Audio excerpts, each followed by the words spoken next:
Hey guys, welcome back to today's video. Today is Sunday, May 16th, 2021, and today we're going to be taking a look at End Citizens United and their initial endorsements for the 2022 Senate elections. And while this PAC isn't necessarily bipartisan in its endorsement, mainly endorsing Democrats, I don't think they've endorsed a Republican in the PAC's formation or since it's been created. But with its new endorsements of the Democratic Party in 5 states, I think it gives a general idea of where some of these more competitive and where some of these battleground states will lie. End Citizens United, in its very early stages, typically targets and focuses on the Democrats who are vulnerable. In this case, these 5 Democrats are certainly vulnerable. The 5 Democrats that were endorsed by Citizens United, and Citizens United, not by Citizens United, didn't necessarily need these endorsements. These aren't Democrats that were looking out for this endorsement as a reason as to how they can win the election. And Citizens United, as I said, is very much one-sided, almost always, and I think always, endorsing the Democratic Party, funneling money only to the Democrats in the past few election cycles. So, with the first set of endorsements, we've actually seen this occur in recent history. In 2018, their first endorsements came with Sherrod Brown, Tammy Baldwin, and Jon Tester. And then you fast forward to 2020. The endorsements were also made for some of the more vulnerable Democrats. You're looking at a number of representatives, and overall, these were just initial endorsements because many of these races were exceptionally close, and many of them were actually lost by Democrats later on in the election year. Max Rose, you see from New York. You have Andy Kim from New Jersey, Jared Golden from Maine, Katie Porter from California, Lucy McBath from Georgia. A number of people that were in competitive races, some of them who won. Abigail Spanberger won, Berger won, and then Kendra Horn lost. So a lot of these endorsements were in exceptionally competitive races, and they knew what was going to be close well ahead of when some of these other PACs actually made their endorsements. They made these announcements pretty early on, if you asked me, and it gave us a general idea of where competitive states and districts might lie. And these endorsements are no different. These 5 are going to be heavily targeted by both Democrats and Republicans. You can see here: Mark Kelly, Maggie Hassan, Catherine Cortez Masto, Raphael Warnock, and Michael Bennet. Now, if you recognize some of these names, it's because you should. Raphael Warnock ran in 2021. Michael Bennet didn't win. Ran for president back in 2020. Mark Kelly won in 2020. So 3 of these people tried to run in 2020 or did run in 2020, and 2 of them were last elected or first elected, actually both of them first elected back in 2016. So let's go ahead and take a look at all of these candidates in their individual races and why Democrats might be viewing these races as competitive. Well, first things first, we almost always revert back to the presidential electoral map, and End Citizens United is certainly backing these Democrats because they know that these are Democrats that will be working in their favor. These are Democrats that will be in the Senate, on the Senate floor, advocating for the same things that they believe in. But these are not the only Democrats. It's just that many of these other Democrats don't need the endorsement. It isn't a requirement for them to win. This endorsement isn't going to sway the minds of many voters.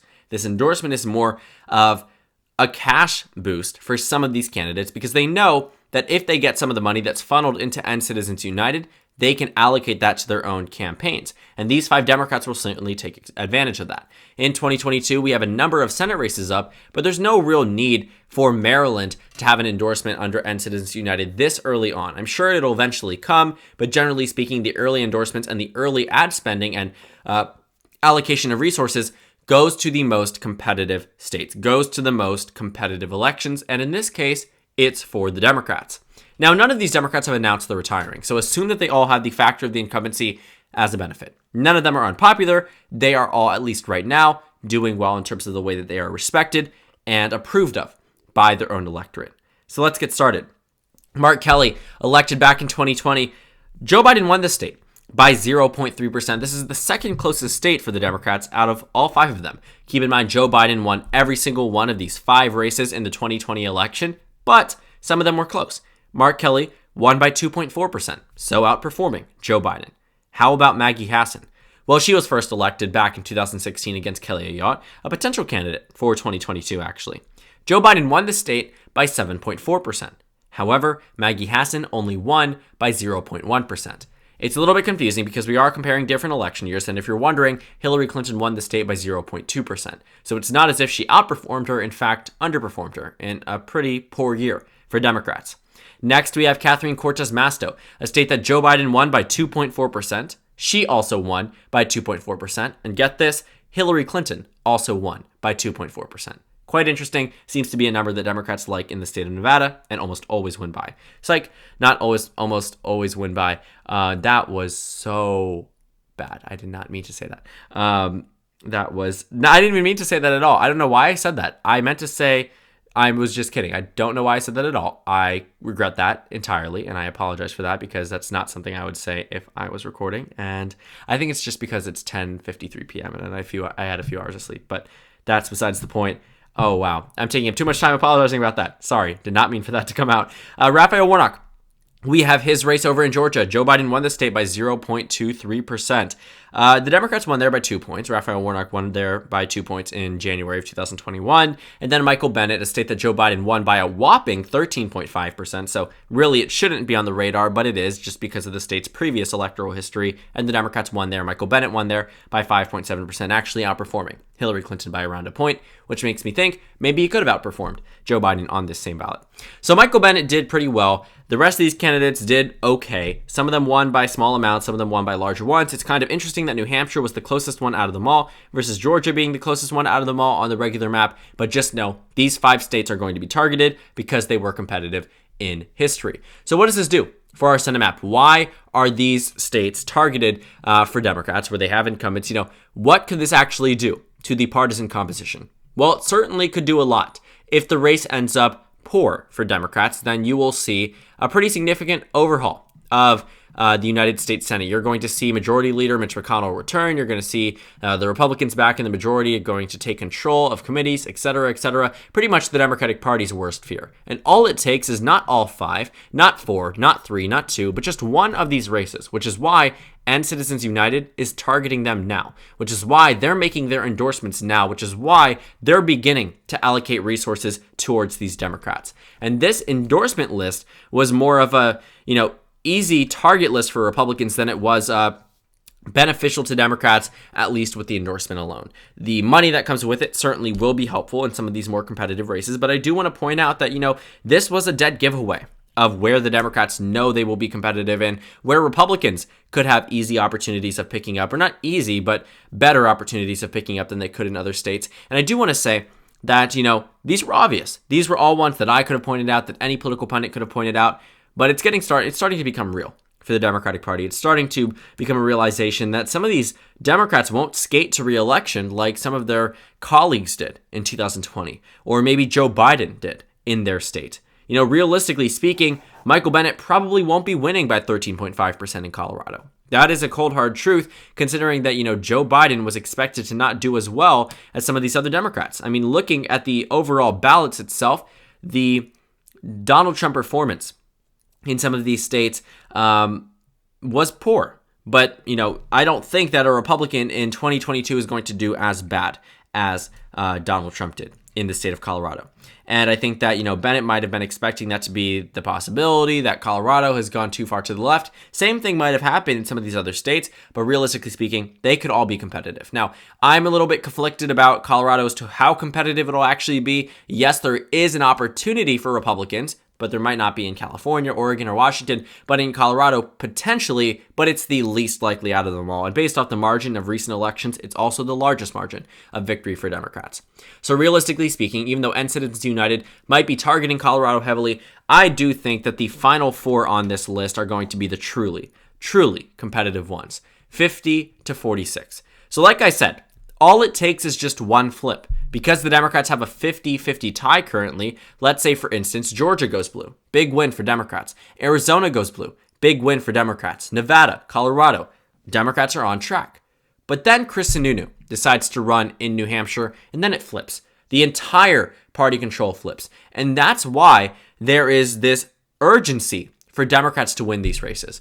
And I think that it is something that you understand, having watched many of these videos talking about the Senate elections, but it's beginning to become real. It's beginning to become this inevitable thing that one of these races might flip, and it needs money. It needs the money raised by End Citizens United, by Let America Vote, by many of these other political action committees that back Democrats. These 5 in particular are likely to be the only competitive states, likely to be the only competitive races. Looking at the electoral history, there's a reason why. And if you're looking at some of the endorsements made, some of these candidates that were endorsed did end up having competitive races. Now, Tammy Baldwin won by around 10 points. That was a pretty strong victory. But for West Virginia was only decided by 3.3%. Neighboring Ohio was decided by just around 6 percentage points. So Sherrod Brown won by 6, Joe Manchin won by 3, and Tammy Baldwin won by 10. Tammy Baldwin winning by double digits, that's very good considering that Donald Trump had won this state just 2 years prior. But in Ohio and West Virginia, I'm looking at that and saying, maybe some of this money really did help. Maybe some of the campaigning and some of the ads sent out there actually worked because Joe Manchin didn't win by a lot. Sherrod Brown didn't win by a lot. It was very clear that some of these races would be competitive. And right after Donald Trump's surprise win in 2016 with a surprise victory in Wisconsin, I understand exactly why these states were first on the radar. Ohio had moved over 10 points in favor of the Republicans. Wisconsin had moved nearly by the same amount. West Virginia goes to Trump by 40 percentage points. So you're looking at a margin of victory for Donald Trump in West Virginia that's, inconceivable. You have a margin of victory in Ohio that is the same way, and a Wisconsin flip that was unexpected and completely unexplained. And, just looking at the results of the 2018 election, and Citizens United was right in endorsing these candidates because they were in competitive races.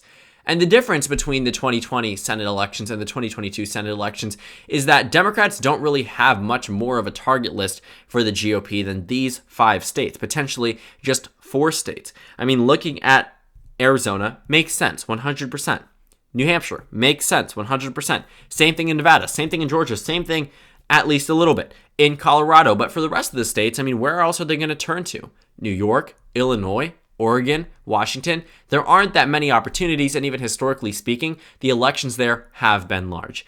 And, if you do want to actually see the election results by state in some of these older races, Georgia, for instance, used to be a Republican stronghold in this one Senate race, won by Johnny Isakson by double digits.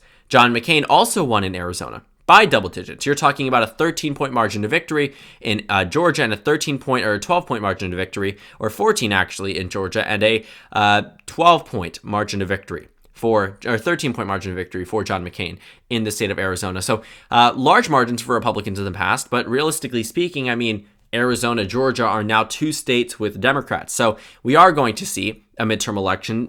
Mark Kelly was not elected in a midterm election. Raphael Warnock was elected in a special election. So this will be the first true test. For Michael Bennet, he won in 2016, was first elected, I believe, back in 2010. So he was able to win in a year that wasn't good for Democrats in 2010. But if you're looking at the election results in 2016, I mean, he held on. He held on and he was able to win. Over here, Catherine Cortez Masto was filling Harry Reid's seat. And if you're looking at the margin, it was by a small amount, smaller than what Harry Reid would have had. Well, he was the incumbent and she was able to win in a presidential election where some of these down-ballot Republicans actually outperformed Donald Trump. For example, Wisconsin with Ron Johnson. For example, Pennsylvania with Pat Toomey. For example, North Carolina with Richard Burr. So Catherine Cortez Masto actually held out and was able to win, able to keep this state blue. And we are going to see all of these states, super competitive in 2022. Colorado, New Hampshire, certainly up there for Kelly Ayotte as a potential candidate, largely because she narrowly lost back in 2016 and might try to come back for that race. But just looking at the lack of competitive nature in Colorado, I think Democrats are going to be able to funnel some of that money over into New Hampshire, some of that money over into Nevada, Georgia, and Arizona. But based off of this list, I think we can get a general idea and a very clear, actually not general, but a clear idea of which states the Democratic Party truly believes is going to be competitive. The Republicans have promised that they are going to at least somewhat contest Illinois. I don't understand why. Maybe it's because they did have a Republican incumbent back in 2016, but they also did lose that race by double digits and will also lose that race by double digits in 2022.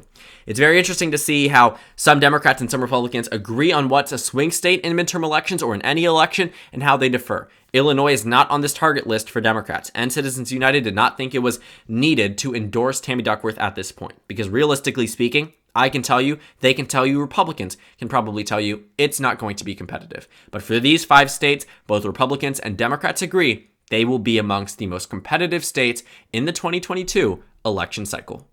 So thank you guys so much for watching this video. Make sure to comment down suggestions below. Subscribe on the left if you haven't already, and check out the Instagram and Twitter. At the bottom left of the screen, there's also a Discord server for you to go ahead and join.